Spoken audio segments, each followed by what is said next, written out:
আসসালামু আলাইকুম বন্ধুরা। অজুখানায় ঢুকে দেখি একটা বাচ্চা পানির কল ছেড়ে দাঁড়িয়ে আছে। ভাবলাম হয়তো পানি নিয়ে খেলা করছে। একেবারেই ছোট বাচ্চা। এই বয়সের বাচ্চারা সুন্দর কিছু দেখলে খেলায় মেতে ওঠে, কিন্তু কাছে গিয়ে দেখি সে অজু করছে। হাত ধোয়ার সময় বলছে 1, 2, 3, এভাবে 3বার করে নিজের ছোট্ট ছোট্ট আঙুল দিয়ে হাত পা ধৌত করছে। তাকে বললাম, মাশা আল্লাহ, তুমি তো ভালোই অজু করতে জানো দেখি।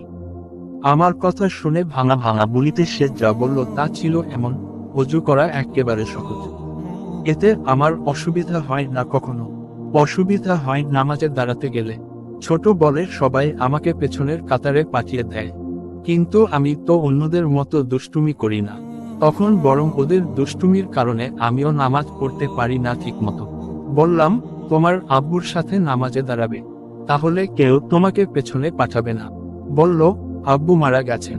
প্রতিবেলা নামাজের সময় হলে আম্মু আমাকে মসজিদে পাঠান, আর বলে দেন, আব্বুর সাথে দেখা করতে চাইলে নামাজ পড়ে তার জন্য দোয়া করো, তাহলে খুব তাড়াতাড়ি আব্বুর সাথে সুন্দর একটা জায়গায় তোমার দেখা হবে।